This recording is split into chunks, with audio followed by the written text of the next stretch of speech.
Cesar, the crowd pleaser. If you need to pick me up, ladies, we gon' change your demeanor. Caesar, the crowd pleaser. We gon' do a little dance, we gon' make the naysayers believe us. Hey girl, had a long day, you tired from work? Throw me some dollars and I'll remove my shirt. You can touch me too, these are the perks. Free yourself, lose your mind and go berserk, and go berserk, and go berserk, and go berserk. Make way for the bad guy. What is up, everyone, and welcome to another episode of Crowd Pleaser, the podcast that brings you the inside scoop on what it takes to be a male entertainer in today's age. I'm your host, Cesar the Crowd Pleaser, and this is episode 41, where I am bringing on two special guests with me on the show to discuss stage presence. It's a really important aspect of male entertainment, as you have to captivate your audience and keep them entertained and draw them to you, because if not, you're not going to get paid. So without further ado, let me go ahead and bring them on. Performing and singing since the age of 5, she has won multiple Dallas Female Vocalist of the Year awards, performing across various bands, including Big Tennessee is where she performs. She'll find out in a minute.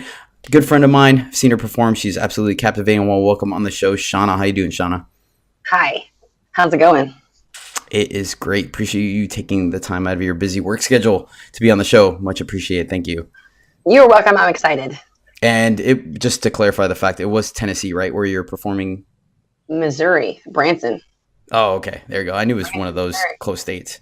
Yeah. And you were the starliner, right? You were the headline? I was one of them. Oh, so humble, so humble. All right, cool. And then bring a really good friend of mine. Known him for about as long as I've been in Dallas. He has been performing since the age of 12 and has won the Texas Music Association's Entertainer of the Year award. Once again, another phenomenal entertainer. He just captivates the entire audience when he goes on stage, whether it's with his singing ability or his antics, because he will just mess with absolutely everyone. It's part comedian and stand up on stage. I want to welcome on the show, Donovan. How you doing, brother? Holla. How you doing today, man? I'm good. Glad to be here. Thanks for having me. Thank you. Thank you both for being on the show. Like I said, I value your expertise on this matter very much so, seeing both of you across multiple gigs, working independently and together. And yeah, I think the audience is going to get a big insight on you. First, before we shut the show, though, I want to go ahead and mention our Patreons, patreon.com/crowdpleaser. Thank you all for pledging every show to the show. It's really appreciated. It helps me kind of put together all the things, including software and getting people on the show and stuff like that. I also just started doing Patreon exclusive photo shoots. They are up there now. So if you want to see some stuff that is not going to go out to the public, definitely check it out. You can pledge for as little as $1 a show and cancel whenever you want. So thanks. Next, I want to mention La Bear Dallas. This is my home office where I operate 5 nights a week. We have it all. Entertainment of all shapes, sizes, and flavors all night long, Wednesday to Sunday. All right. Party until 2 a.m. Definitely check it out. Call for reservations. We have events going on every quarter. So check it out. Donovan, you want to go ahead and plug your band? Yes. I sing in a band called Time Machine. The website is timemachinetheband.com. And we play all over Dallas, Louisiana, Oklahoma. We're everywhere all the time. And yeah, check us out online with our calendar, and you'll definitely have a good time when you come out and see us. You guys do also specialize in wedding parties as well, right? Yes, weddings, corporate events, divorces, everything. If there's a party, if there's a celebration of some sort, we're there. Let us know. we got to team up and do like a strippergram / band combo. Oh yeah, hey, I'm down. Sweet. As long as the check clears. I kind of handle in cash, brother, so we don't have to deal with too much of that. All right, Shauna, you want to go ahead and plug your band? I play in a band called Haywire, and we do country, top 40, and rock. Play all over the Dallas Metroplex, Oklahoma. We've been to Shreveport a couple times. Private parties, weddings, all the good stuff. Same type of stuff that Time Machine does. We majorly focus in country music, though. Lots of fun, lots of clubs. North Dallas, Fort Worth, all over. You can find us on Facebook. I would tell you our website, but I don't know what it is. But if you go to Facebook and type in Haywire Band, you'll find us. the number one that pops up. Sweet. We'll get it after the show, and I'll put it in the show notes for people. Awesome. Sweet. Awesome. Well, appreciate you both once again being on the show. Let's go ahead and dive right into it. And like I said, we're performers, we're entertainers, we are fantasy men, you name it, we do it. And we have roughly 3 to 5 minutes for a skit, and then another 8 to 12 minutes for tip time, where we have to make a lasting impression on people and keep them entertained. And that's a larger aspect of the job than people notice. And it's one of those things where when you've got it, you got it, and it goes unnoticed. But when you don't, you could tell the difference. So let's go ahead, and Donovan, I'll let you open this one up. Go ahead, and in your own words, what do you think the definition of stage presence is? Oh, gosh. Well, it really depends on, I mean, for each person, it's different. I will say that the main definition of it is keeping the people, I guess, the people's attention on you and your craft and what you're doing. You know, like if you go see somebody at a bar or at a concert or whatever, you know, you don't want to just sit there and just watch. You know, you want to, be entertained. You know what I mean? So stage presence is definitely a huge part of that. You know, there's some artists out there who who just sing, and if you go see them and they're just singing, it can be boring, but at the same time, though, sometimes when they know that that's all they can do, they'll have some kind of stuff going on in the background, whether it be lighting, whether it be videos, whether it be backup dancers or whatnot. And then there's entertainers out there that, do choreography, like Britney and Janet and all those people. So basically with stage presence, the definition of stage presence for me is definitely just to be entertained the whole time and to keep your attention on the focus of the person who's up on stage. Okay. Yeah. And I like the fact that you mentioned that it goes based on the person as well.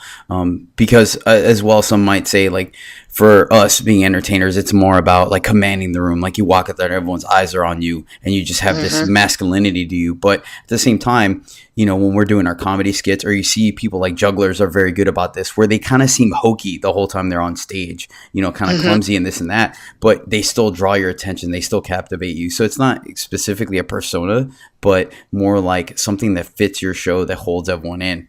Shauna, what do you think your definition of it is? Stage presence is for me, it's kind of like a challenge. It's a way to get even the person who's the most shy in the audience to have a good time. If you can get that one person that would never get up on stage or never get on the dance floor, if you can make that one person feel comfortable, I mean, that's what your job as an entertainer is. And that is stage presence, making your audience feel comfortable, making them enjoy being there and seeing you and entertaining them, really. And there's different types of stage presence, different types of entertaining.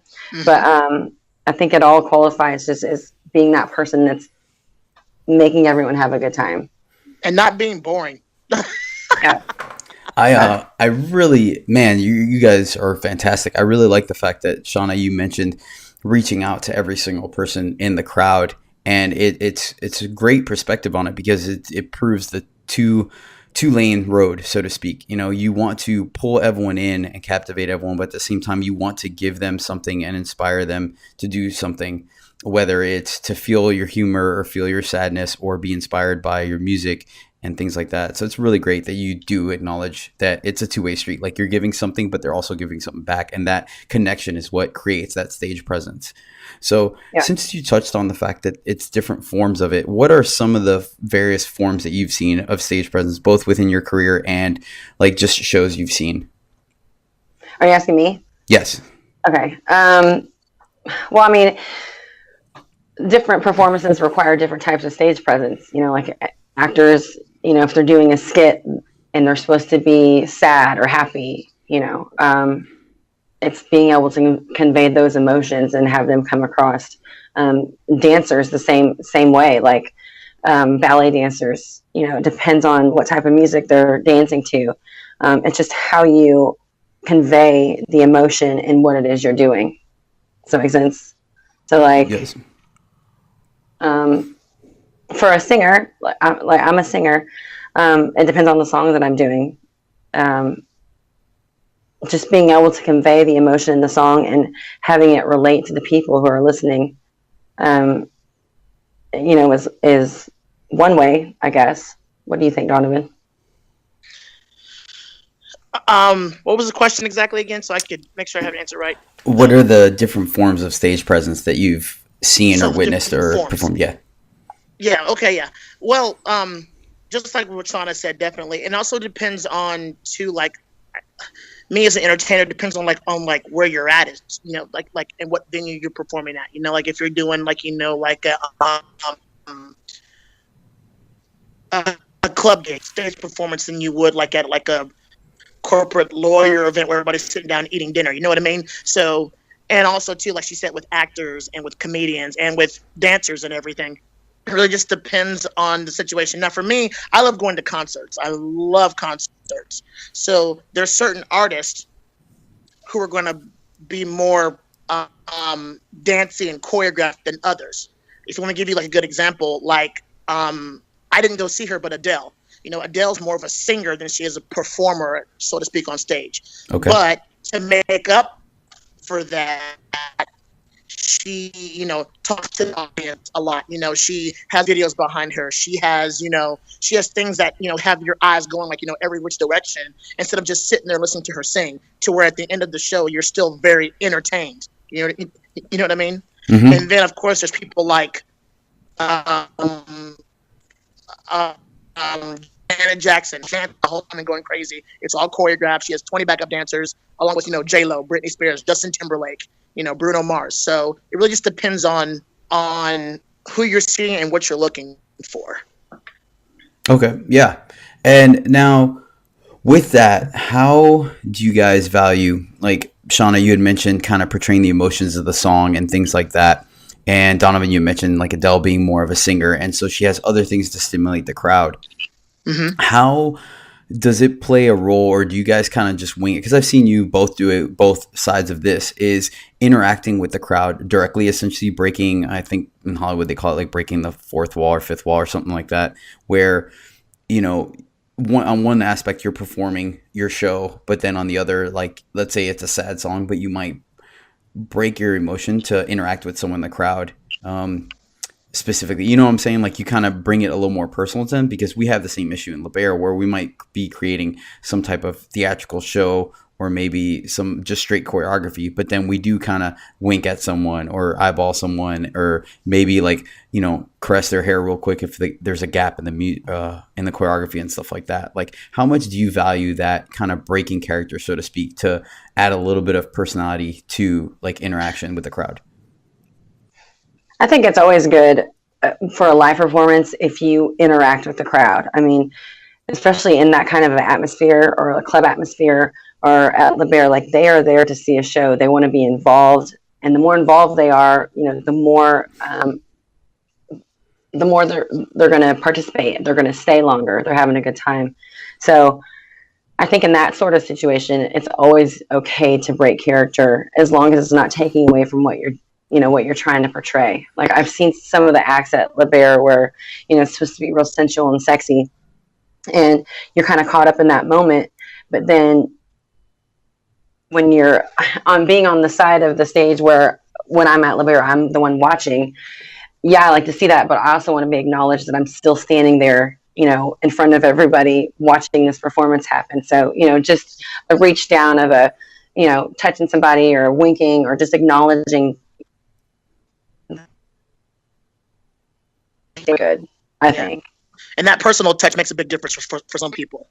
Like whenever I'm singing a song, and if they're singing along with you and they know every word, and you can tell like that emotion's there, and you can tell it. And when you look at them, or when you point at them, or when you sing with them at the same, like you're face to face singing with them or whatever, it's a big difference. Big difference. Yeah.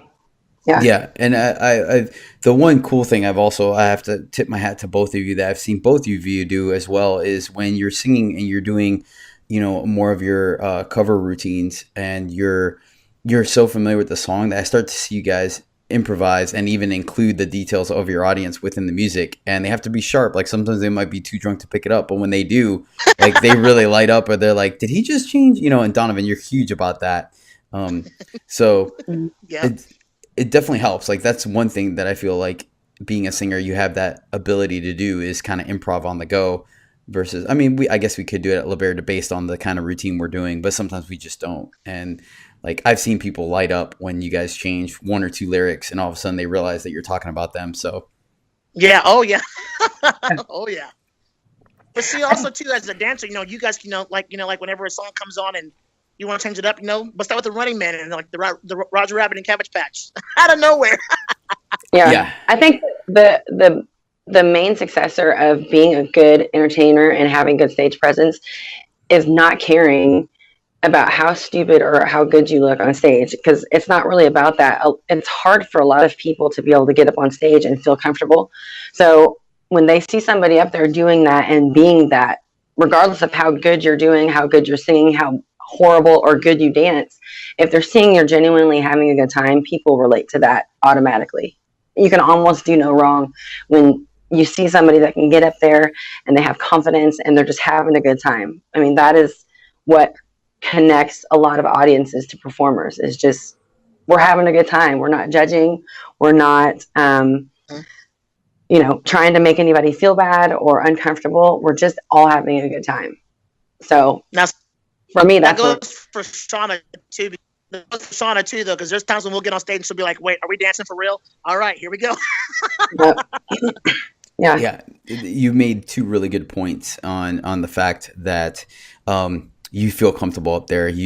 That's the biggest thing. I think that is the biggest tipping point for performers across the board, as where their stage presence lands is how comfortable they are on that stage. Because regardless of what they're doing, if they're not comfortable, it's going to affect their presentation. The crowd is going to feel that vibe and it takes away from it. Versus it doesn't matter what goofy thing or horrible thing or great thing you're doing. If you own it, then like it just exponentially connects and it radiates through the crowd. And you said it. If you're comfortable in your own skin, it doesn't matter what the crowd's doing. You're going to put on a good show, and eventually people will take notice of that. And you also mentioned that, having fun with it. We've done it plenty of times, and that's especially on the slower nights, like Sundays and Wednesdays, when it's just regulars, where we goof off a lot more. It doesn't make the guy any less sexy or if anything, it just adds to their comfort level. And they're like, look, he is so comfortable in his own skin up there that he's willing to do X, Y, Z. And there's nothing sexier than someone who can be up there and be comfortable and have a good time and be confident. Like, to me, that is way more appealing and sexy and eye-catching than someone who's up there that's just trying just to be sexy. You know what I mean? Like, if you can get up there and do both, I mean, that's the win-win. It lets people feel like they're getting a more real product, so to speak. If you two are on stage singing and just kind of like looking at the sky or the ceiling and singing, that's the vibe people are going to get. But if you're out there joking, smiling around with each other, making fun with the other band members, like, people feel you're having a good time. You're the life of the party, and so they connect. It's the same thing on stage, I think, is what you're trying to say as well, Shauna, where like if you see a dude kind of going on autopilot, that vibe radiates off of them, versus like he wants to be here. He's glad he's entertaining me. I wanted to go talk to him. Yeah. And people feel that too. People really do feel that. They feel that energy that you're giving off. They feel that. Okay, so let's push it a little further into taboo land, and because I've mentioned on the show a couple of times, how does alcohol play a role in, as far as maybe your own personal experiences on stage? Oh Lord! Like, as far as if we're drinking or if they're drinking. Let's go with let's start off with you guys drinking first, and then we can interact with we can talk about the audience. I always have to have like a shot or a drink or something before I even start, because naturally, I remember when Beyonce was like, she had Beyonce and then she had Sasha Fierce, and she had Sasha Vigo. Like, that's literally no joke. Like, for me, like, because who I am on my regular daily basis is not the same person that I am when I'm on stage and I'm singing and I'm trying to entertain people. I'm not that person 24/7. So it does take me a little bit to get up there, and I still get unnerved at the beginning. So it does help when I'm able to have a shot or a drink, just to kind of loosen everything up and get me out of my daily mindset into that Sasha Fierce type person that you have to be when you're performing. But then go ahead. I said there's actually a lot of singers out there who like that. Like, like you mentioned that Cher is one of those. Cher has huge stage fright, and Yeah. she was saying that she had to take a few shots before she even get on stage. She's like, I'm not going out there. It's true. Yeah. It's true. It's so mind blowing to hear other performers like that your sole purpose is essentially to be the center of attention, and you're doing something that quote unquote terrifies the living daylights out of you because it's humorous. Like, it happens more often than you care to admit, and people don't believe you because they just see you on stage and they're like, oh my god, you're absolutely intoxicating of everyone, no one stops looking at you type thing. But then you're like, oh god, everyone's looking at me. Like, it's and you also, shoot, I just lost what I was gonna say about Shauna saying that. So it'll come back to me. So Shauna as well. Exhausting. That's what it is. Yes, I can also understand that, because what people don't understand is being the center of attention adds a certain level of pressure to you, whether you are comfortable with it or not. It still wears on you because you are expending energy, both maintaining that kind of stronghold and persona, as well as radiating it into the crowd. So it happens to me. Like, I'll drive home Fridays and Saturday nights in complete silence, like no radio, no podcast, nothing, just lower the windows, let the wind play, and drive home, because it's just so socially exhausting. And I can imagine the same thing, especially with your gigs where you're not in a concert in front of 2,000 people in an amphitheater with a stage dividing you. You're, almost ground level, and the crowd can come up and talk to you in between, and you make a lot of eye contact and watch people grooving to you. So it is a lot more interactive. And so and usually, and like our club dates are usually like a 4-hour period. So. And like you said, not only do you expend yourself when you're on stage doing the show, but if you don't seclude yourself in the breaks, which I don't think any of us do, like, we're always there to interact with people on our breaks. That's a 4-hour period of entertaining people for 4 hours. It is exhausting. It is exhausting. And I'm the same way. I hardly ever have music on when I'm not performing or trying to learn something. It's just because it gets to be too much, and if you get overwhelmed and it's too much, you start not liking it as much. At least for me, I start not liking singing or being on stage and not wanting to do it because it's just so overwhelming all the time. No, I agree. I do the same thing. Like, I typically try to cater my playlist whenever I do hear music that's not stuff that's being played in the club, because of that exact reason. I start listening to it too much, ends up losing its vibe, and then I won't dance as well to it.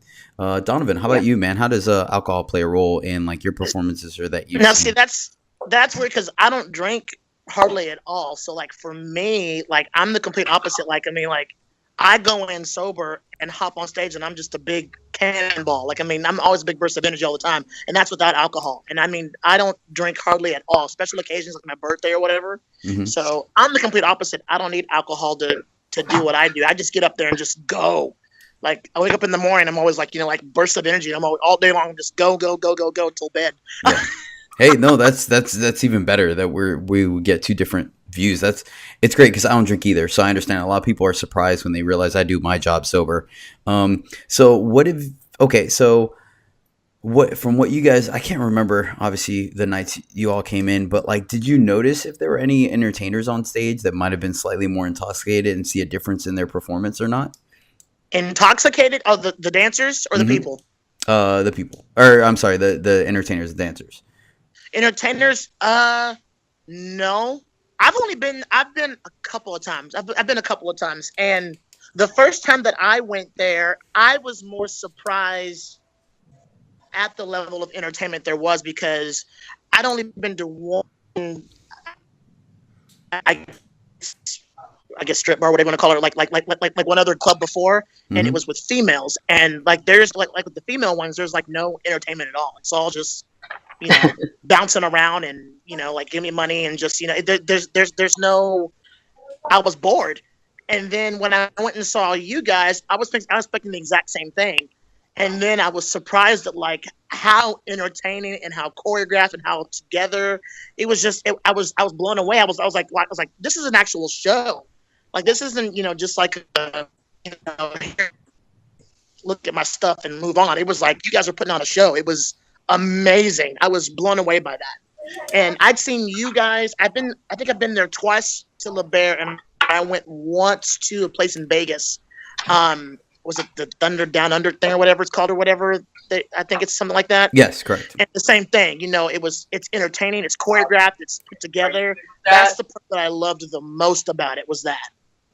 So as far as the guys, to me, they didn't seem intoxicated. They seemed like they were all very well, very well put together dancing wise and very well put together professional and just Okay. Great. It was a great time. Awesome. Thanks. And that says a lot, definitely coming from someone that appreciates people like Janet Jackson and, Pink and Tina and all those performers that really throw on like some serious choreography on their shows and stuff.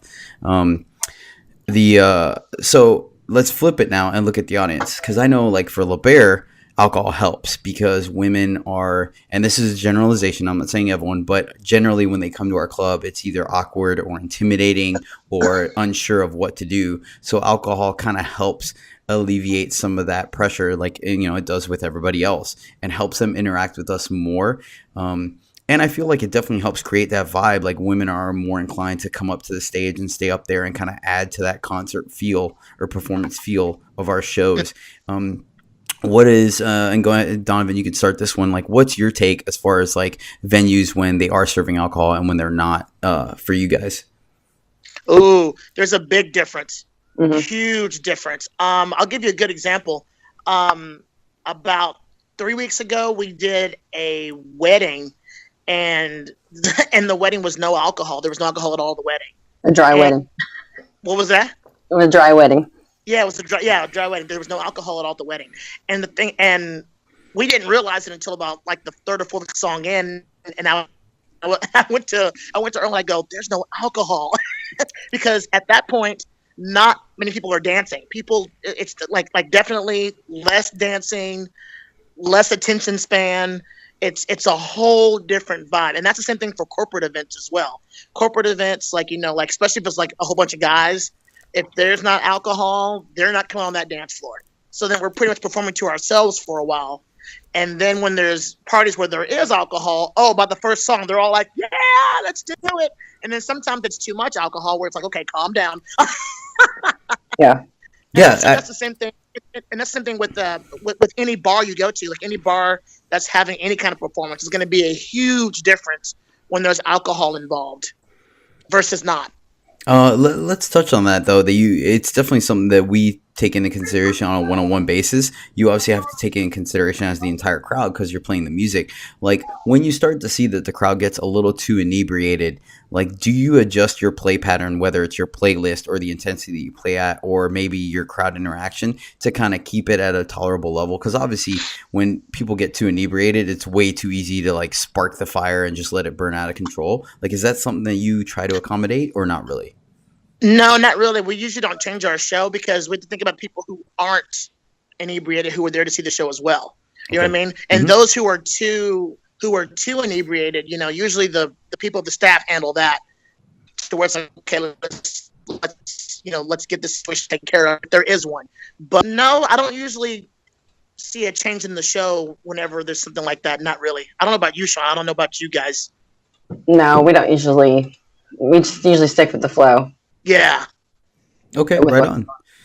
What's your take? Now, I will say, you know what? I will say this though. I mean, to be honest with you, I'll say this: like the third final set, when people are the most inebriated, or whatever, we will change. I've noticed a friend of mine said this to me. She goes, "I noticed like on your third set, it's more sexual songs, like Closer and the more sexual songs. Of course, at that point, it's the best time to do it." So I guess that's the thing about it, but that's always been the third. I guess, so to speak, I would say that the third set usually gets a little more risque and a little more flirtatious than I guess the rest of it. You know what I mean? Well, hey, you got. I don't think it ever gets toned down. I think it always builds because there's songs that we wouldn't do in the first set because people aren't inebriated enough to get out there and dance to, Yeah. Usually the first set, people are still trying to figure stuff out. They're enjoying stuff. They're maybe on their first or second drink. But by the second set, people are starting to feel good. By the third set, that's usually where you hit them hard with a bunch of dance stuff because people are ready to go. I mean, they've had their liquid courage. They're in. Right. Yeah, enough of the regulars are already up on the dance floor. They don't feel like they're the only ones out there and stuff like that. Right. Yeah, I think the worst things for us is just the touchy-feely stuff, and that's why we kind of have to adjust. Like you said, we really don't change our show per se. It's just more of the one-on-one interaction. I know if someone is way too drunk, where they're like in my face because they can't gauge distance, or like they keep trying to like grope me and things like that, or even trying to crawl up on stage, like we'll kind of adjust the way we interact with certain people based on that. I mean, shoot, guys have avoided side stages or a certain side of the main stage if they know that, like, look, that group of women are plastered and they are going to try to rip whatever they can off of you, and we just avoid it. Yeah. I think for y'all at that point, it's a little bit different because people are there to they're coming to see y'all for a different reason than they're coming to see us. So in that regard, I would agree with you where you would have to tailor your sets as the people who are there are getting a little bit more have a little bit more courage, a little bit more brave, and they're wanting to reach out and touch and stuff. You have to distance yourself and not give them that interaction that we naturally do as performers to get them involved. You have to kind of not do that anymore because they will take it to the next level. They will overstep their bounds, So and unless they have money. Unless they're throwing out hundreds. Yeah, then we can talk about it. Got you. Fair enough. Yeah, I've seen you try to do a couple of drug deals on the side with people. You're still singing, and then whenever someone else takes the mic real quick, you're like talking and tagging, be like, all right, well, we'll handle this in a little bit. Yeah, I see you working it. Yeah, listen, yeah. Hey, as long as the bills are paid, we're good. Performer's bonus. I got it. Performer's bonus. Now the only thing is that split up with the rest of the band, or does that just go to the person that collects? I'm the one who did it, so it's all mine. All right, fair enough. All right, so Shauna, you had came on to LeBaire to judge I think it was the Sexiest Man contest, or was it the International Dance-Off? Maybe both, which obviously it works out because you're a phenomenal performer, so you would understand our performances as well as being a female, which is who we cater to. So if you don't mind, like, from that experience when you were not only there to have a good time, but actually dissect people's performances and things like that, what were some of the positives and or negatives that stood out to you during that contest as far as guys' performance, mainly prioritizing stage presence? Well, I think the first thing that I was looking for was the comfortability on stage, because it's hard to get up there, and bear it all and be confident in front of thousands of screaming women. That's a hugely intimidating thing to do anyway. So if one of the guys got up there and they were just very confident and had a good time, I mean, that was an automatic, A+ in my book. Right off the bat. And then secondly, I was looking for their interactions with the audience, if they were making the people feel like, they wanted them to be there and they were bringing them into the performance. That was the second thing I looked for. I did see a lot of both of those things in a lot of people, but then I also didn't see that confidence in a few of them. And like I said, it's already kind of an uncomfortable thing. I'm a super shy, modest person when I'm not on stage. So it was already uncomfortable kind of for me anyway. So if they didn't look comfortable or confident on stage, then that didn't make me feel comfortable or confident. So there were a couple that were like that, and you can chalk it up to nerves or, whatever it is. It's hard to be up on stage, especially when all you have on is, sexy panties, just bearing it all. I can't even imagine, but I thought in general everybody did really good. It was really hard to judge that competition. Everyone did really good, and I haven't been to LeBaire where I've actually seen people be uncomfortable, except for on amateur night when you get people up there. Yeah.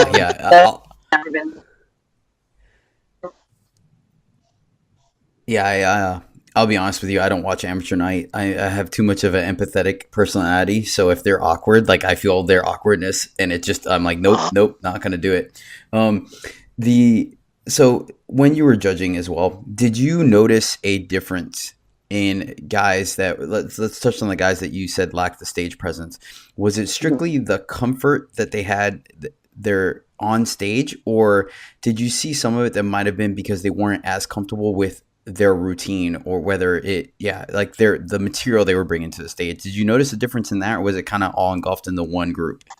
Well, I think that anytime anyone is uncomfortable with what songs they're doing or performing, that automatically sets an uncomfortable presence in them, you know? So um, I couldn't be sure if the reason they were uncomfortable or looked uncomfortable was because they were unfamiliar with their routine or just because they were unfamiliar with being on stage. But as a spectator, people don't really get into that. As a performer myself, I know that the first time I ever perform a song is not going to be as good as the 30th time I perform that song, because as you do it more, you get more confident with it. So, you know, the more you can practice at home and bring that confident vibe on stage when you're performing something for the first time, the better, because you can be the most confident person on stage, but if you're not comfortable in the routine you're doing, it's going to show, you know? So, I couldn't specify as to why those people were uncomfortable, but that could definitely be a reason. I would never perform a song that I have not practiced at least 15 times at home on my own to where I was comfortable in doing it. And you have to be careful with that too, with the fact of when you do it over and over again a whole bunch of times, then after a while it starts to get unboring. You know what I mean? Not unboring. It starts to get familiar, and then it starts to get boring when you do it. So you have to be careful with, you know, with when you're performing it and when you do it a whole bunch of times to kind of keep that same feeling you have with the song. And I mean, I do that sometimes too. Like I'll do a song like 100 times, and like 99th time you're kind of like, oh, I'm kind of over this now. And you don't get the same passion as you would before. Mm-hmm. So same thing with guys. I'm pretty sure for you too, guys who were dancing. You know, when you've done that same song and that same routine 200 times, you know, you can definitely tell the difference between the first time you did it and the like 100th time to the 200th time. You know what I mean? There's a big difference between all three. Yeah, the reason why I say that is because there's various levels of entertainers that come to our club, and what ends up happening is we're like, hey, you need help on main stage, here's a routine for you to perform, and they learn the routine. But sometimes, let's say the base example is they've never done choreography, they've never essentially danced. So what ends up happening, what you see sometimes is during the routine when they have to practice or perform choreographed number, you see kind of that struggle. But then as soon as they get to the freestyle part, then their natural charisma comes out. And so you might see them. That's why I kind of like asked on whether sometimes you can tell whether it's a comfort thing on stage or whether it's performing the material, you know, like same thing happens to me. I understand when you're saying it, because whenever I introduce something new to my aerials or to my fire flow, it's the same thing. There's that anxiety I get when it's like, look, I've practiced this move, you know, 100 times on my practice poi. I've practiced it 30 times or 50 times on my fire poi. I think it's ready to do on stage. And I still get nervous until like, I kind of almost hold my breath till I'm done with the move. I'm like, okay, cool. I could do it on fire on stage. So that's why I ask. Now, let me push you a little further. When you were at La Bear, you obviously noticed that we did choreographed numbers, we did performances, and some of the guys also chose a more either sensual, like for example, the bed routine, or a more comedic, like the doctor routine, or even just more theatrical. So did you notice a difference in the form of stage presence between, you know, those variant types of genres when guys performed? Yes. Very. So, and I also, like I said before, it depends on like what you're doing. Even the virtual dance, you know, be like, you know, acting.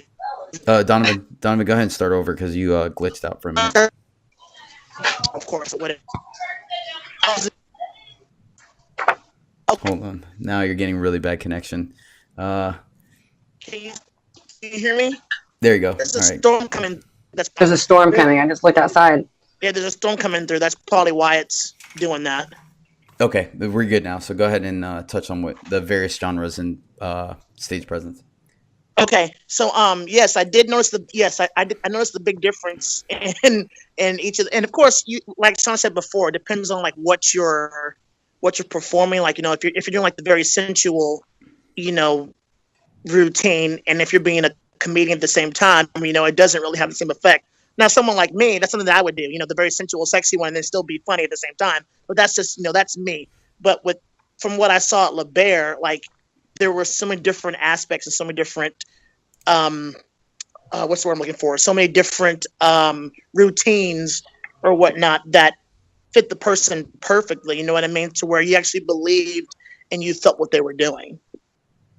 Yeah, gotcha. Shauna, same thing. While we discussed that, there's the various genres. Obviously, guys will go on stage, be theatrical, be comedic, or just do a straight happy-go-lucky dance routine type thing. Is there a variable in stage presence between those, or was it kind of the same kind of general charismatic, fantasy man that you saw on stage for each of those?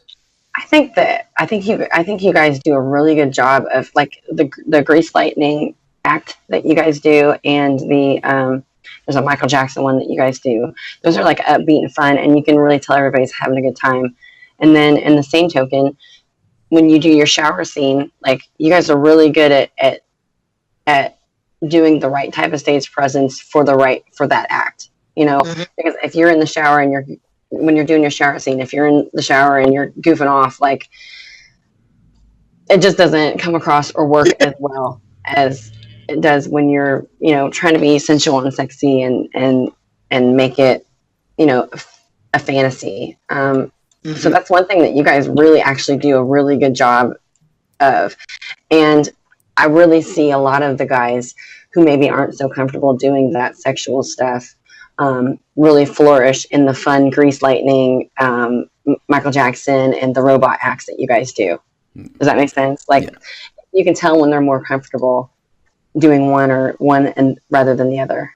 So what you're saying is I shouldn't play rubber ducky when I'm doing the shower act, right? Yeah, no. Nice. No, that's not gonna. I had the floaties for it and everything. It was gonna be glorious. Nice. I like it. Uh-huh.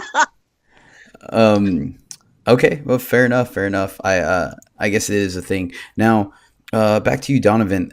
How often do you find yourself adjusting, like touching on the same thing where, like Shauna said, where they can change from the happy-go-lucky or the sensual thing?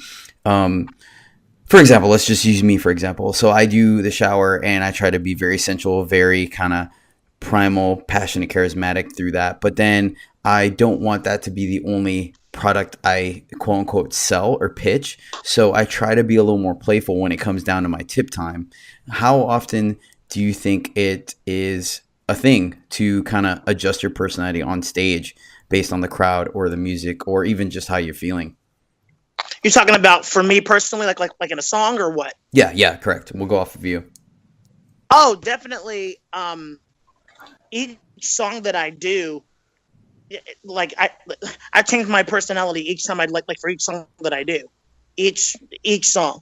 So like when I do like the Tina Turner, when I do that song, I'm gonna be, I'm gonna perform the hell out of that song. You know what I mean? I'm gonna punch it. When I'm doing a slow song like Rolling in the Deep, I'm not really. That's more of a singing song. So I'm definitely, I'm not gonna, be as crazy as I would be, on other songs. And also when I do a slow song, there's a big difference with each song that I do. So it's definitely, you can't be. I mean, if it's you could be, but like for me personally, I can't be, like a comedian, each song or pissed off each song or happy each song. You know what I mean? So it just depends on the time and the song that you're doing. And also too with you guys, up on stage, like you said before, like if you're in the shower scene and you're doing the Carlton in there, I mean, if that's your thing, good. But I mean, you see me do that? God. But then again, it wouldn't have the same effect. You know what I mean? Yeah, and that's one thing about that sets performers apart is when they're able to pull off different types and styles of performance, and also being able to recognize what the crowd needs at that particular time. Yes. Like going back to, when they've had a couple drinks, they're a bit more lively. Okay, bam, do this song. It always gets a big response. Being able to read a crowd as well as differentiate your performance depending upon your songs that you're doing will make or break a performer. I mean, that sets people apart, being able to do that. And I don't know if that's something that you learn over time with experience, I guess.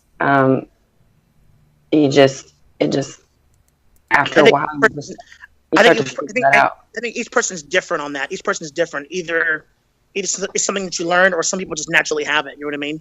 Yeah. So like each person is different. It's funny because as you were saying that, the first scene that came to mind was the country bar gig in Blues Brothers when they were starting their normal set and like no one gave a crap about it and they even threw beer bottles and then they're like, well, what about that one song? And they ended up throwing Rawhide like the entire night and they won the crowd over. Yeah. So that being said, you guys change music as well, like Donovan. So how important is your music selection? Because guys are able to select their own music, and you'll see some guys will stay on the same genre of music throughout their entire set, and then other guys that have a little more flexibility will play Latin, rock, hip hop, country, and mix it. Like, how does that play a role in your presence, being, essentially a band? Like, I know you guys stick more or less to your playlist for the sets, but Yeah. Do you take that into consideration at the venue? Do you take that into consideration prior to, and you have a little flexibility? Like, how is music selection for both of you? For me, when I'm choosing the songs, I go by the crowd. So, like, for example, like if we're doing like a private party, if it's our first set, I'll look out. The first thing I do, I'll look out in the audience and I'll see, are you guys still eating? If you're still eating, we're gonna do slower, more quiet stuff until you're done, and then when you're ready to dance, then we'll start picking it up a little bit. And then also too, I go by, like how old are they? If they're all like in their 40s and 50s or whatnot, okay, we're gonna do like the Jackson 5, the Motown. We're gonna play with them. If it's a younger crowd, okay, we're gonna do the Bruno Mars, the JT. I do it all based on crowd. So each show is different each time you perform. Each show, every time is different. And also too, it's the venue too. Some venues, have their rules about like don't do this, don't do that, don't play this, don't play that. So then we'll do like everything. I like doing the casinos because the casinos have a bunch of different people. So in the casinos, we can play anything and everybody's happy no matter what it is. You know what I mean? Yeah. So to answer the question, each show is different, and I do it based off the crowd. What's going to get the crowd, like what's going to keep them on the dance floor and keep them there and drinking and making the money. Yeah. Yeah. And like I said, it's I have various set mixes. A bunch of guys kind of like to go to the DJ booth, eyeball the crowd, and kind of see what's working and not before they select their music. And it just adds that flexibility that you both touched on being able to adjust your personality on stage to get the maximum return on your investment when you go up on that stage. Is it about the same for you, Shauna? Absolutely. Because every place is different. You have your general idea of, what works. I mean, I know that if I played Uptown Funk, fourth song in the second set, everyone's going to get up and start having a good time. Like, yeah, no matter where you are. Like, you just know those things, and that just comes with experience. But being able to read the crowd, and it's every night is different, and the people that are in there are different. So it's really being able to observe and seeing what people are enjoying at the time and just basing your performance and your songs on that. And that's sometimes hard to do, and it just takes practice and experience to be able to figure that out. And then also there's challenges too, like especially like doing weddings where they give you like 20 songs of must plays. Like you must play these 20 songs, and of course the ones who are requesting those are the like the bride and groom, not thinking of everybody else. And sometimes you'll play those 20 songs and the audience is like, really? What's this? Yeah. You know what I mean? So yeah. So Shauna, going back just a little bit, reason why I say this is so like how when a guy changes his persona on stage, mid session, whether let's say he did the Grease Lightning skit, so he got the crowd up and happy and go lucky and stuff, but he's only winning over half the crowd, and then he might switch to something a little more serious, a little more sensual to try to win over the rest of the crowd. Do you feel when they do that, do you think it just continues to win over more and more of the crowd? Do you think they potentially might lose the crowd that they initially got through humor? What's your take on like that kind of like the hybrid persona on stage, so to speak? I think for me, and this might be just a biased opinion, but I want to see someone who can do do it all. Like, I want to see somebody that can be serious. Then I want to see that someone that can be funny. And it's important not just to make sure one group of people are having a good time, make sure everybody's having a good time, because that one group of people that have tipped you for the one song that's serious, and you keep doing that all night, I mean, at some point they're gonna be like, all right, what else you got? Yeah. You know, whereas you get another group of people who might not have come up to tip you for the serious stuff, but you start doing something that's fun and engaging that they like, then that's just double, money from a different group. So I think most definitely it's good to be able to be flexible and do it all. Right on. Sweet. No, that's perfect. That's exactly what I was looking for, because it's kind of what we preach. I've seen a couple of guys kind of stick to one genre but rock it. They just have that stage presence that somehow, even if they're playing death metal that no one really listens to except 2% of the crowd, they still pull, 40 or 50% of the crowd up to the stage. So yeah. I think with that, we'll probably go ahead and start wrapping it up. I think we gave everyone a lot to mull over. Shauna, what's your going away thoughts for any inspiring entertainers at LeBaire? What do you think advice you would give them for stage presence? I'll tell you a story about how I started being comfortable on stage. I was 11 years old, and I was in a talent competition in my hometown, and I had a bunch of my elementary school friends show up and that were in the audience, and I was out there getting ready to sing a country song in front of all these kids that listen to, pop and whatever. And I was so nervous and so like distraught and just didn't want to do it at all. And my mom pulled me aside and was like, you know what, just go out there and have fun, act like they're not there, and people will love you. And I was like, I just did a big I remember right before the music started just going, oh my God, okay. And the music started and I just had fun. I didn't care if anyone thought I looked stupid, because I already assumed I did, because I wasn't doing anything that they would ever relate to or like. So I just went with it. And I ended up not only winning in my age category, but winning the grand prize of everybody. So, oh, wow. Yeah, that. And I just went out there and just said, who cares? I'm just going to go out here and have a good time. And that was really the true testament. And from that day forward, anytime I go on stage, I have a good time. And it's worked since, so you really have to drop your comfort. You got to get out of your comfort zone and just not care if people think you look stupid or think you're not good or whatever. You go up there and have a good time, and people will relate every time. Yeah. Man, I wish I could have. I have a hard time like owning that too, because I mean, you've been to the club. Like women are ruthless when it comes on. One of the biggest killers we have in the club is when guys are naturally good looking and are typically the center of attention when they walk into places, come out to our club and start going on stage and realize that they're surrounded by a bunch of A-type center of attention kind of guys. So that already takes a notch down. But then when they go on stage and the majority of the crowd kind of looks at them and shrugs or just has better things to do, it's such an ego blow, So, and then obviously it affects your money. So that's, another thing. But you're right, though. Like as soon as you start centering on yourself first and letting your energy radiate out from there, I think it definitely helps your show a lot.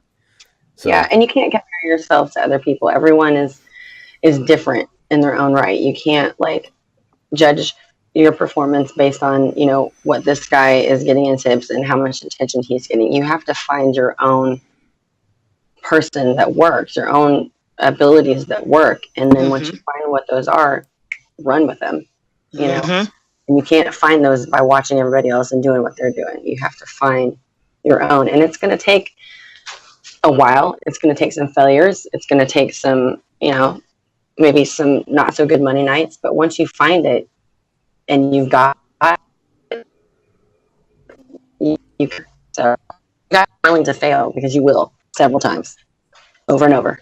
But once you find how to get it going, you're in. So that's awesome. Word. Well put, Shauna. Yeah. We need to trademark that and put that on a couple of postcards and posters and stuff. All right, I'll give you my address. You can send me a check. Right? Yeah, gotcha. I just need that 12-year-old Shauna picture on stage with the spotlight on her, and then I'll put that quote right above it. It's on my Instagram. Yep, I know that picture. Ooh, I'm totally gonna go creeping now. Donovan, man, what you got for us, brother? What's your famous last words for the show? For the question you asked about LeBear and Yeah. advice to them? Aspiring entertainers, like what stage presence advice would you give them? Basically everything that Shauna said, but definitely confidence is very, very important. Confidence and determination. And my main rule is no body rolls. That's just no fun. Yeah. I don't like the body rolls. Well, See, I mean, and that's the difference. I mean, people are different. Like what one person likes, the other person might not. But if you can find a way to appeal to everyone, you're in. Like Flynn. just to add a little joke to that, it's actually kind of funny because we have two waiters that are looking to be dancers now, that they're starting to learn group routines and choreography when we're rehearsing. And this one came up to me, he's like, "Hey man, do you think I got what it takes?" And he shows me a body roll, and I was like, yeah, you know, that's a good foundation. And he happened to just lean to one side and body roll. I was like, you know, that's a technique, cool. And while we're learning choreography, there comes to a point in the song where we do like 2 body rolls.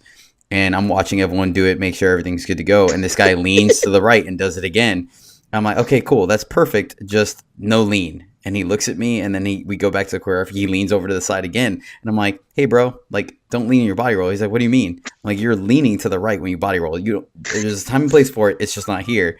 The choreography calls for us to be straight. And he's like, oh, am I? I'm like, yes, you're leaning. Look at yourself in the mirror. Like, you're clearly like leaning over to the right.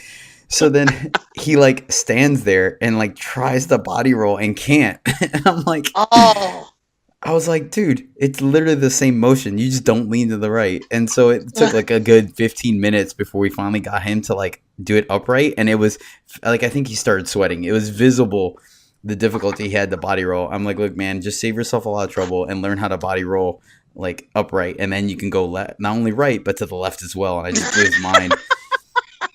And then what was worse, though, is that later on in the choreography, then we had to, like, body roll up instead of down. And, oh, that was another can of worms. I'm like, oh, dear God. So yeah. He's just the waiter you said now, right? Hopefully he doesn't Yeah. know who he is. Yeah. No, he's But pretty back new. to what I was saying before, I definitely say determination and confidence is the main thing. The main thing. And like she said before, you know, find your niche and definitely realize that, you know, that it's not going to work every single time. But once you figure it out, then yeah, you're golden. I mean, Shauna said it the best right there. Yeah, definitely. I might sound clip that part of the show and send it to you guys. And then obviously, Donovan, I'm sure your like quote, your sub note to that is to always play a Tina song, and that'll help your stage presence. Of course. Listen, you can never go wrong with a Tina Turner song, no matter what. In fact, funny story. The very first time I went and saw that show is in Vegas. It's called Thunder Down Under. I think it's called or whatever. Mm-hmm. Yeah, It's either Menace Strip. Yeah. They opened the song with Proud Mary. Oh wow. Okay, I might have to try that then. Yeah. If you listen, that's the moneymaker right there. Hey, I already told you guys for my going away party, I'll have you guys come on and play the entire night live, or at least not the entire night, but most of the night. I'll give you all breaks and stuff. And plus, I already gave you the go-ahead to, if you want to go ahead and change the song randomly on a guy's set, I'm perfectly okay with that. Oh, yeah. See how hey, good listen, as long as the check clears, we're there. Cash, man. Cash, bro. Cash business. All right, cool. Nice. So we'll call that a show. We're going to move on to the last part of it. And so people typically always want to know what's the craziest thing that's happened to a stripper and stuff like that. So I like to end the show with our best and worst events of the week. Kind of giving a little taste of reality, but also showing a silver lining. You don't have to necessarily relate it to the strip club of LeBear. It could be whatever in your personal life or whatever you care on sharing. I'll go ahead and open up with the worst event. So real quick, this weekend, it was a good weekend. Friday and Saturday were busy. I ended up being such a packed Saturday. I ended up taking more posters on stage with me than I normally do. I normally take about 4 or 5 of my posters on stage to pass out to women that want them. And I typically ask, like, hey, would you like a poster? And if they kind of hesitate, I'm like, don't worry about it. It's perfectly okay. So I go on stage, I hand out one to this bachelorette, I put the posters down in the middle of the stage, and I go and start collecting my tips and periodically go back to grab them. So I end up realizing, I'm like, wow, my posters are gone. Like, I didn't feel like I gave out that many, but okay.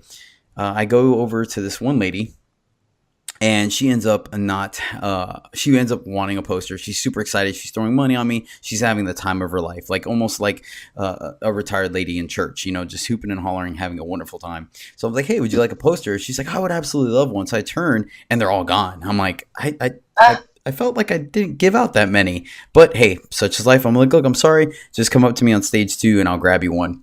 And as I'm looking, there's a couple on the rail that where you were judging from, Shauna. There's a couple on those tables and those chairs. I'm like, okay, fine. I go do my thing. The very next guy that's up is Brandon, which I'm helping him with fashion show. I go up and I end up watching, and I see the rest of my posters. I'm like, you've got to be kidding me. So they had like a couple on the chairs, a couple behind them, a couple on the table in front of them.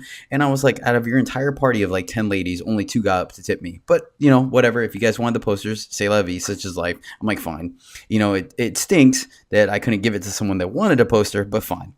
So I finished the routine. The night goes on. The one lady never came up to me again that wanted the poster. So I felt bad. I had it for her, and it didn't. So at the end of the night, we go to take pictures. The club is clearing out and stuff like this. And when I get up to walk towards the back, I look at the rail, and sure enough, every single one of those posters was sitting on the chair, on the table, or on the rail, half wrinkled and wet with drink juice and stuff like that. And I was just, I'm not gonna lie, I hadn't gotten that heated in a long time. I was like, y'all literally just ganked a bunch of posters off my stage that I had to pay for, to where I couldn't give it to someone that did want one, just to leave them there at the end of the night. Oh man, I was furious. People don't realize, when you're a musician and you're in this business, that there's a lot of stuff you pay for to promote yourself. So whereas they see a poster that they think maybe the club paid for or whatever, they don't realize that no, this is stuff that you've put money into that to promote yourself. And that sucks. Yeah. I'm not gonna lie. When I was younger, and even now to this day, I very much, if I ended up going to any kind of amateur concert or up and coming artist or anything like that people were trying to market themselves, I normally end up trying to buy something from them, because I just kind of understood, like, hey, you're this little rinky-dink local band that's trying to make it big. So you're playing at a skating park and you have your like four song album there that you burned yourself, like, hey, yeah, sure, I'll buy something. Or if someone has their own t-shirt, because I kind of feel it. And that's one of the reasons why I have a hard time going to, when I go to the big like conventions and stuff, going down like the independent artist alley, because I want to buy something from like everybody. I'm just like, oh God. So yeah, that was my least and great event for the week. Donovan, how about you? Just for the week? Up to you, man. I know I kind of dropped it on you last minute, so it could be up to the month. Up to the month. The one that I can think of that's in my mind right now was July 4th. July 4th, we just finished the show, and the show the show was over, and the fireworks about to start, right? So I go backstage, and there's this lady. I think I may have not. I don't know, but I'm sitting down, and she runs back. Mind you, she hopped on stage, ran backstage, and she's like, "Bada-bada!" She's drunk. And I'm like, "Oh, hey, what's going on?" Right? And she literally falls on me. And I'm just like, what is going on? And then I'm like, okay, gotta go. And then everybody's like trying to scurry away from her, right? Because she's drunk, right? Mm-hmm. And, she's loud drunk and everything, right? Well, finally, I guess she got the hint or whatever. But again, she's drunk. Mind you, she was on stage. The lights are now off because fireworks are about to start, right? So then she goes, all right. So she starts running back towards where she was. Mind you, she was on stage. Mm-hmm. So when she ran and it's dark, she forgot there's a step between the stage and the ground, and she's running. All you hear is the loudest bam on the ground. I hope her she dropping everything. Oh man, yeah, shame again. Right. I mean, you hear bye. Oh, it was so loud. It was so loud, and everybody scurries over to her to see. I know she hurt herself. She must have hurt herself, but she got up and ran off. I mean, I was like, drunk people. Listen, drunk folks, calm yourselves down. Really?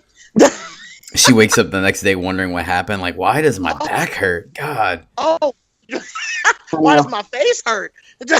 Oh, I can't tell you how many times I've had a drunk girl on side stage, and I'll like be talking to her, and I'm like, okay, cool, well, it's time to go. So I'll turn her around, and I normally keep a hand on people when they're stepping up and down on side stage for a reason. But this girl just felt like she had control of her stuff, man, and she steps down and just steps wrong, and then you just eat it like you said, kapow. And then everyone turns around because they see this girl fall, and they look up at me on stage looking at her like, did he just push her? I'm like, no, like I'm all awkward. I'm like, come here, let me help you up. She's like, I got it, I'm good. I'm like, no, you're really not. Oh my God, I bet her ears got hot. Shauna, what you got for us? I don't really have one because I've been off this week. I can't think of the last thing something bad happened, but there was one time. It's been like a couple years, but we were playing this club, and there wasn't a lot of people in there. And this lady comes in, and she's got on this sundress, and her hair's in a French bun, and she sits down in the front, and she's drinking her drinks, and she's loving the show, and she looks real conservative and just, having a good time. And about maybe our second set, towards the end of our second set, she gets up and she starts dancing because she's had a couple of drinks by that time. We'll say that she was drinking Long Island's because she was pretty trashed. Oh, nice. She started doing cartwheels on the dance floor in her sundress. And the bad part about it is she wasn't wearing underwear. So, yeah. So it's funny. I call alcohol liquid courage because you see these people come in and they look nothing or act nothing like they did when they first, walked in the joint. They end up not being anything you thought they were going to be. And that sticks out. That was like 6 years ago. That stands out in my mind to this day. See, that was a professional alcoholic right there. She knew what she was doing. I guess she did. I was so just like, oh my God. Okay. This is what we're doing. Okay. She wore that sundress on purpose, and she drank those Long Islands on purpose because she knew what she was going to do by second set. I guess she did. Yeah, it's amazing. I feel like we have a story like that where some lady I guess she was a cheerleader or something in a previous life, and she was hammered, and she was walking. Apparently, this happened in the lobby, so she was almost out of the club. Like, we were almost free and clear, and I don't know. She just decided to tell her friends how flexible she was or what she could do. So apparently she starts doing that thing, like that can thing where they like jump up in the air like a little bit, but then bring their leg like up to their head. And apparently the third time she tried to do this, her bottom foot just slipped and she fell. And I guess the way she fell, she broke her wrist. And it was it was just like, why would you do that? Oh my gosh. Yeah, exactly. So there's one more story I could tell you that stands out for me too. That was like, are you kidding me? There were these two guys. We were at Sherlock's. There were these two guys, and it was the third set, and we were playing our set and thing, right? Well, these two guys that came in from somewhere, whatever, right? And they were both friends, and they were doing like the jumping around and hitting each other, like jumping into each other, whatever, right? And they kept doing it, and then they started headbutting each other a little bit, I guess, right? Which was so dumb. Well, this one dude headbutted this guy right in his mouth, and he lost his tooth. His tooth came out. And I guess they're still friends to this day because he was cool about it. But I was like, have you lost your mind? Like, you'd be dead. My tooth is gone. For sure. Okay? Hey, that's true friendship right there, I guess. Yeah. Yeah. Sweet. All right. So moving on to the silver lining, the best event of the week. Ironically, this one comes more or less the same night off of that same stage. So lady I was talking to back and forth all evening long towards after I got done with my stage, I went to my side stages and she approached me on stage 3 and was like, hey, I don't want to, I don't need you rubbing up on me and this and that, but I want your time because I have some questions. And I was just like, well, I mean, I can't really sit with you unless you buy me out for the hour, but we could do, a table dance and we could just chat. And she was like, okay, that's fine. So I end up grabbing her and she's like, okay, So let me go ahead and just let you know, because I know you don't know this, but we were in a serious relationship and we broke up. And I just kind of like looked at her and I was like, I'm sorry. Thank you. At least we can handle this like adults. And she like, we could still be friends. I don't know what the right answer is to this. And she was like, no, I just want you to know, like, you're already good looking, but after seeing you do the whole shower thing, I don't think I remember to breathe. And yeah, we were a thing, but after that much hotness, I couldn't handle it. So we broke up and I was, okay. All right. Like, she was smiling the whole time. So I took it as a huge compliment. And she ended up just kind of really appreciating the show. She was like, hey, it's the first time for my girlfriends and I to be here. This was absolutely amazing. It was a great show. We loved it. We definitely need to come back. And, we're even considering doing, I think her birthday's coming up in like 2 months. And they were talking about kind of doubling up with another girl and doing like a private party and things like that. And honestly, I mean, it was a small, minute interaction, but it made a big impression. Like it's things like that kind of, one positive reaction from someone can kind of negate any kind of negativity you have going on the rest of the night. I'm not quite sure if it's the same for you all. Like maybe if that one person kind of says something, or maybe when you're doing a wedding party, if they're like, hey, thank you for making our wedding so much special, so special or whatever. It really does kind of tip the scales. To let you know you're going down the right path. And that really did make my night. Like, it honestly put me in a great mood up until the freaking poster thing at the end of photos. Like that. Oh, I wanted to flip so many tables. And I couldn't even salvage any of the posters either. Like, they were all bent or wet and this and that. I was like, ah. But yeah. Oh, man. That was my great event for the week. It was awesome. It was great. She messaged me on social media the next day, and we already started to begin. She had more questions and stuff like that, which is why I directed her to this podcast. So yeah, Shauna, what's your silver lining for the week? Well, being it's only Tuesday, I don't really have one yet, and I didn't play last week, but I went to Cancun last week, and I got up and sang karaoke. I sang "The Way You Make Me Feel," Michael Jackson, and for the rest of the time that I was at that resort, people called me MJ.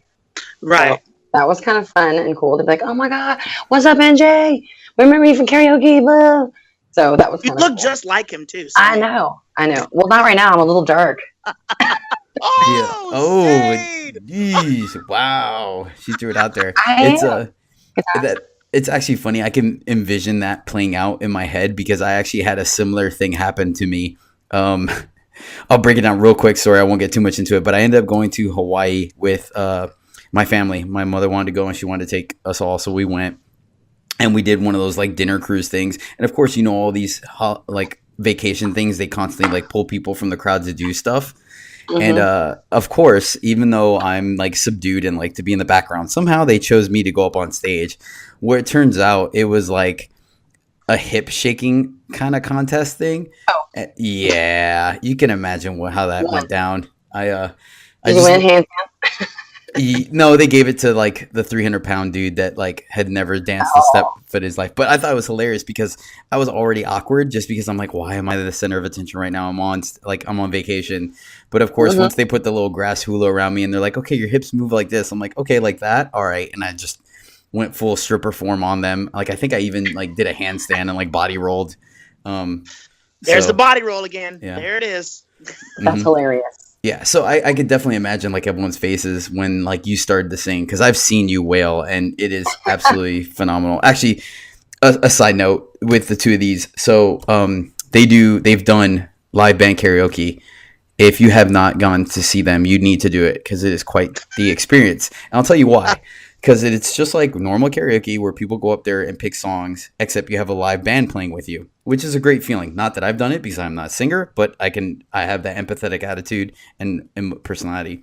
But they have a following of people that do this with them everywhere they go, which is great for the venue. It's great for selling the band. But what you fail to realize is that when you go to see them do live band karaoke, you'll have 40 people that go up on stage that are just random patrons of the bar, so to speak, but they can throw down on whatever genre they choose. And the band plays great, and they know everyone by name, and they just, like, you really just feel like you're just watching a smorgasbord of great singers, and it's absolutely phenomenal. And it will definitely intimidate you if you ever thought about doing karaoke for the first time or whatnot. That being said, I feel like it's a lot more entertaining than regular karaoke because everyone can sing and you still get to get a bunch of personalities on stage. That being said, though, there is the occasional person that's drunk enough to not realize that everyone else can sing amazing, and they go up as average Joe or Jane that think they can sing because they sing in the shower. And oh god, it's like I think Nails on the Chalkboard doesn't even compare because it's like Nails on the Chalkboard after hearing a symphony. But yeah. I always say live band karaoke is like a box of chocolates because you never know what you're gonna get. I mean, sometimes what's the guy that's like he's older but he always sings Taylor Swift? Stop it! I know you're talking about. He's awesome. I love it. And here's the good thing about karaoke: if you want to see stage presence, there's some people that they can't sing worth a crap, but they get out there like they are the best singer in the world and they don't care. And like that is the mentality that you have to have because I will remember that guy forever. He's great. He can't really sing he's great. And every time he performs, it doesn't matter what he does, he gets a standing ovation every time. Every time. That's pretty awesome. Impressive. Not gonna lie. Mm-hmm. All right, D, what do you got for us, brother? For the week? Oh, I wasn't thinking about it. I guess tomorrow. I'm going to Austin to see Janet Jackson in Front Row. Ooh, that is really exciting. Actually, is she gonna be there? Is she gonna show up this time? Shade. Okay, last time you went to go, she canceled. That's the only reason I'm saying that. Did she not? She did. No, she didn't cancel last time. When? Remember when she said she was pregnant? Oh, that was the yes, but that tour, she redid that tour. She's good now. Okay. So she'll be there tomorrow. Awesome. There's your little. Better be. I got a flight and I got a front row seat. Let her not show up. You're gonna hear about it. Well, there's the current events for this week. We just dated the show. Good job. That's one thing I appreciate about you two. Neither of you pull punches ever. I always appreciate that. But hey, what'd you think of the show? Cesar, you need to find a new show. All right, duly noted. Got it. Stop. Hey, I appreciate that. I could take some pretty creative criticism as long as it has some backing to it. You can't just tell me it sucked. You gotta be like, look, your music was garbage, or like, don't do this one move. That I can do. If you just tell me you suck, be like, well, damn, like, do I just need to DX my entire character? Jesus. No. Never. Sweet. That's a show, man. I appreciate you guys being on the show. It's absolutely phenomenal. Donovan, where can people reach you at if you want to be found? You can find me on Facebook. Look at my name, Donovan Marcel, Marcelle, or go to timemachinetheband.com. There's the bios down there. You can look up those as well. Also, you can see me on stage with Time Machine whenever they perform all over the Metroplex. Every Wednesday, we do live band karaoke, like you were stating before, at Sherlock's Addison. And Thursday, Friday, Saturdays, just throughout the Metroplex and also throughout the southern parts of the states. We're all over the place. Nice. Awesome. Shauna, where can people reach you at? I'm on Facebook under Shauna Bonds. It's SHONNA Bonds, like Barry Bonds, but no relation.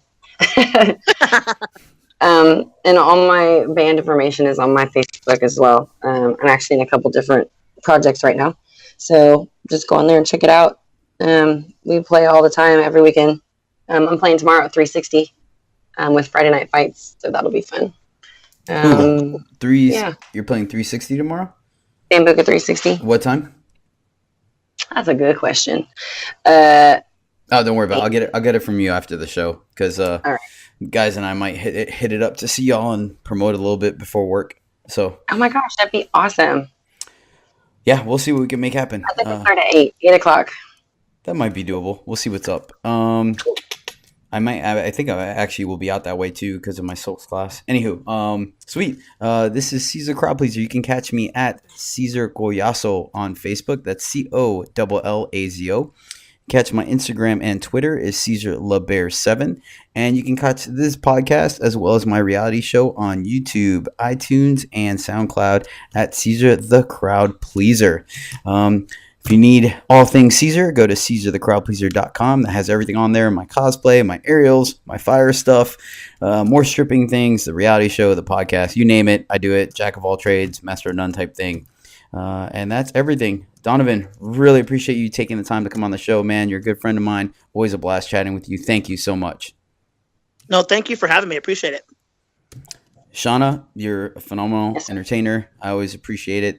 I know you're busy. You're just as busy as I am. You're quite the go-getter. So taking your time out of your day, even at the office, to be on the show means a lot to me. So thank you so much. You are sure welcome. And she gave me a huge thumbs up that took up the entire camera. So she was really happy about that. Sweet. All right. Well, that is a show. Hope everyone enjoyed our stage presence show. We might continue it on. If you have some questions, I might have a little special something for you after the show that'll be coming up.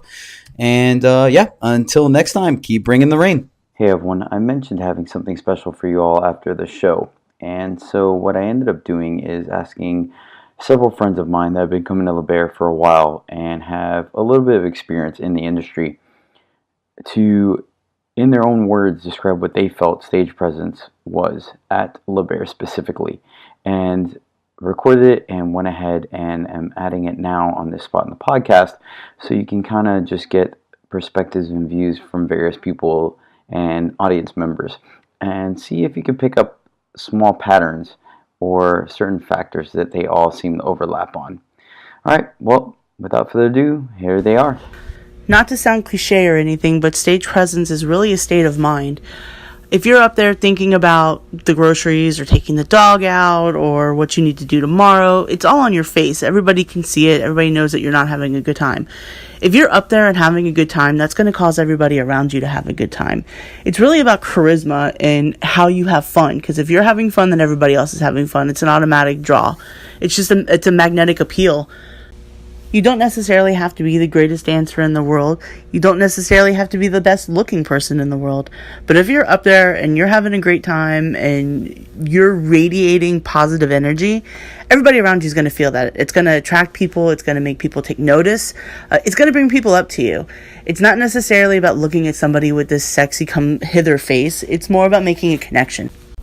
That connection made there is what's going to draw people to your side stages. It's what's going to make the shy people not so shy anymore and want to come say hi and want to come get to know you, because that presence and what you're putting out on stage, that's basically your first impression every time. Every time you get out on stage, it's your chance to make a good first impression to the people that are sitting there and looking and watching and trying to figure out who they want to talk to or who they want to get to know or who they may want to come back and see. It's all about the effort you put forth to put on a good show.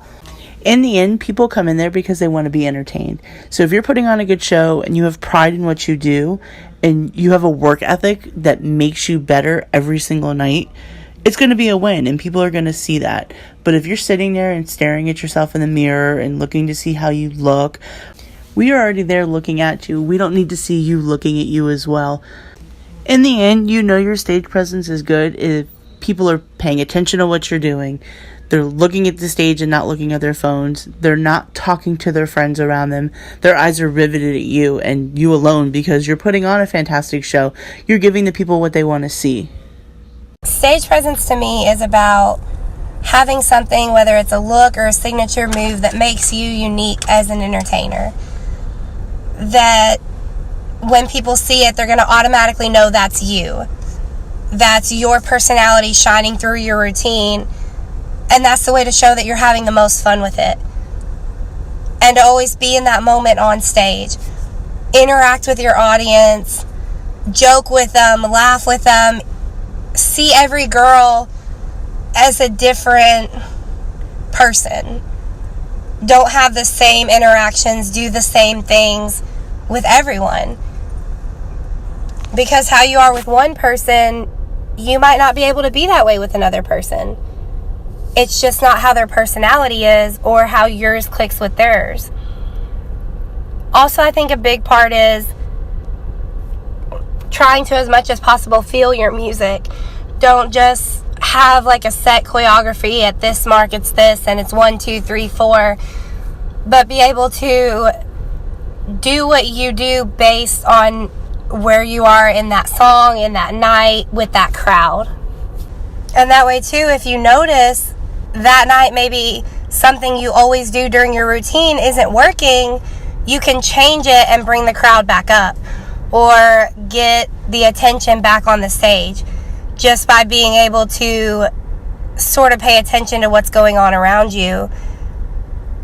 And another thing is being able to handle when you mess up. Mistakes are gonna happen. It's a part of dancing, it's a part of life. But don't be so focused on, I messed up at this point, that everything after that is gone. You don't want to lose what you've worked so hard to build up and motivate people to get up out of their seat. So when you make a mistake, just move on. That's all you can do, and get better next time. Stage presence is hard to explain, mostly just because everybody calls it something different. Some people call it your charisma level, some people say it's the X factor, others refer to it simply as it. But whatever people call it, it's still the ability to captivate your audience and to keep their attention through your entire performance. And I imagine that that's really hard to do for male strippers, because each and every night you're given a different group of people. Everybody in there is different, and you don't know individually what people like, what they're into, what they want to see. But I think if you have stage presence, then half that battle is already won. Because no matter what the theme of the performance that you're putting on is, if the women are mesmerized by it, then they're going to want to be a part of it. They're going to be more inclined to get up and go to the stage and tip and just be more involved in your performance. And it's really important to have, because even if you don't have the best technique and your steps aren't flawless, or you make a mistake, women are going to be less likely to notice, because they're just like, oh my God, this is amazing. What are they going to do next? And just be like so excited that they're not going to notice like, oh, he messed up on that counter, or that guy back there is behind on the beat. They're just going to be so into the show that nothing else is really going to matter. And having stage presence is what will take you from having a good act to a great act. And it doesn't necessarily matter if you're a veteran or if you're a rookie. As long as that stage presence is there, everybody will see it and everything will just be amazing. I think a lot of people don't really understand how important stage presence is for the guys at LeBaron. When they're on that stage, yes, their looks might cause you to take a look, watch them for a couple minutes, but if they don't command your attention, you're not going to continue watching them and want to go up there and tip them and support them. Their stage presence is what draws women to the stage and keeps them there throughout their performance and afterwards. Brings them back again and again. I love when the guys are taking the tips and they come down and personally will hug you, and for that minute in time, you are the only thing that matters to them. It's one of the better feelings. The guys who walk by and don't really pay attention to each individual girl, it doesn't make you feel so special. To me, that's part of their stage presence. It's part of what makes each one of them special. Obviously, the way they look on stage, if they're happy with what they're doing, if they're really presenting confidence in themselves, and you can tell they really are living the moment, it makes you want to watch them even more. Seeing them enjoy what they're doing up there, it kind of draws me in. I love it when a guy is just smiling and having a good time. You can tell he likes the music, he likes what he's doing, whether it's the choreography or the songs or just being on stage in front of all the women. It all works together. To me, that's one of the more important parts of the guys up there. Yes, their bodies are important, but a man could be on stage with a gorgeous body and have zero stage presence, and I don't even want to watch him. I have no desire to even support him, go tip him, anything like that. And since these guys live off their tips, that's a pretty important part. So when talking about stage presence, one thing that's always brought to mind is your level of confidence. So when you're performing, it's you're dancing or singing or any kind of performance, at least 80 to 90% of it is going to be your confidence. If you go and you plan everything and you have it all put together and then you go on stage and you look unsure of yourself, it kind of undermines exactly what you're doing. at the same time, when you're performing specifically for LeBaire, you don't want to look overconfident. So there are some guys that look like they're just cocky instead of confident, and it kind of drives the audience away because there's a certain level of untouchable with those kinds of guys. You want to have a balance of being confident in yourself while also looking inviting to a degree. Another big aspect of it that I see a lot is a lot of guys, they can look bored with what they're doing or just look uninterested, and it's not necessarily a level of confidence, but it's a level of enjoyment. So if you look like you're enjoying yourself and having a good time and, you know, like really pumped up and smiling, then girls want to come up to you, they want to talk to you, they want to give you money. Like specifically, a couple weeks ago with the strip off, I remember whenever Mandingo and Christian visited, I don't know if it was because they were in a new place or they were just like vibing off each other or whatever, but they just looked like they were having a great time. And even though I didn't really know them, and I have problems talking with people a lot of times when I don't know them, it made me want to go up and talk to them because they just looked like they were having a blast. And it's kind of the same thing when you're on stage and you look like you're having a good time. Girls want to have part of that. They want to talk to you. They want to enjoy themselves. But if you look like you're bored and you're uninterested or you're tired or whatever, then they just don't feel like going and talking to you. So I feel like the combination of those things is a big part of stage presence, specifically at LeBaire. Stage presence. To me, stage presence is just having confidence and going on that stage and owning it. I've been in the industry a long time, and I've seen so many entertainers go on that stage and they just lack confidence. They look down all the time. They don't make eye contact with the girls. They kind of stand in the same place. They don't move around. If they're not getting tipped, you could tell that they feel awkward. Like, you know, someone with confidence is not going to act that way. It's really important. That's the kind of stuff that actually like makes you win competition. You know, every club has, you know, a couple guys on their roster that show this kind of confidence, that kill it when it comes to competitions, strip-offs. They just go on stage and they just own that stage, you know. For instance, Miami LeBaire, you know, we have Carlos, who's like a crowd favorite. He wins a bunch of strip-offs, first place, gorgeous guy. He just goes on stage. He doesn't even do anything that crazy. He just has a beautiful smile. He knows how to work the crowd. He knows how to smile. He goes on stage and has just so much fun, you know.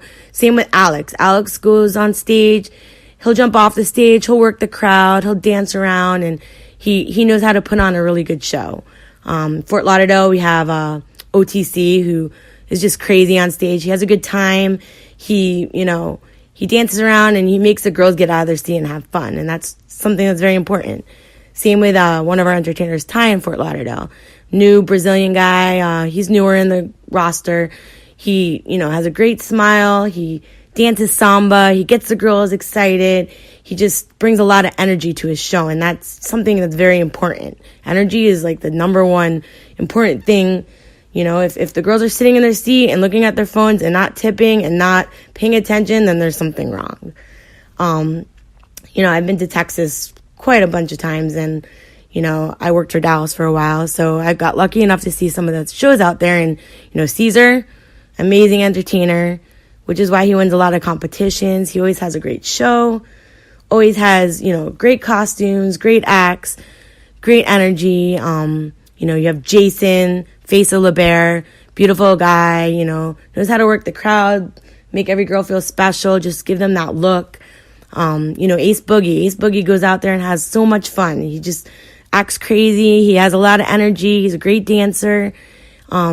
His presence on stage is just awesome, you know. He brings a lot of energy to the crowd, and energy is important, like I said. I've actually been to San Antonio as well, and of course there's Juice, you know. He's one of the favorites out in San Antonio. He won 6 championships. He, you know, he goes on stage and has lighting and smoke, and he runs around the room and, you know, has these crazy performances. But when he goes on stage and the guys are with him, just the whole room lights up. You know, it's like a Chris Brown Usher concert. Like, it's just amazing what he does and his shows, and, you know, definitely has proven that he deserves to win. There's also Mandingo, has great energy on stage. He knows how to work the crowd. He dances great. You have Martine, of course, who's definitely, you know, has that stage presence. He's got that Latin lover look, you know, sexy on stage, likes to look at the girls, and, you know, the girls are definitely into Martine. You could definitely tell that he's one of the favorites as well. I haven't actually ventured out to LeBaire Houston, but I do know Johnny. I saw him when he first started a few years back, and from what I saw, he was a phenomenal entertainer. He really lit up the stage, and I've heard a lot of great things about him. I know he's really popular in Houston, and the girls love him, so I wouldn't doubt that his stage presence is amazing. He actually is coming out to Miami at the end of the month, so we'll be lucky enough to see it in person here in Florida. But yeah, stage presence is really important. It's pretty much the key to winning any strip-off, any event. You need to go on that stage, work it like you own it, turn things up in the club, you know, get the girls out of their seats and having fun. If you do that, then you're doing your job right. I'm the captain now. I am focused, I'm in my zone. You can binge watch like Game of Thrones. Reserve your judgments, don't throw no stones. Who's and I scream as loud as you go. Airplane mode on tablets and phones. Caesar's crowd pleasers is now on. Cesar, the crowd pleaser. If you need to pick me up, ladies, we gon' change your demeanor. Cesar, the crowd pleaser. We gon' do a little dance, we gon' make the naysayers believe us.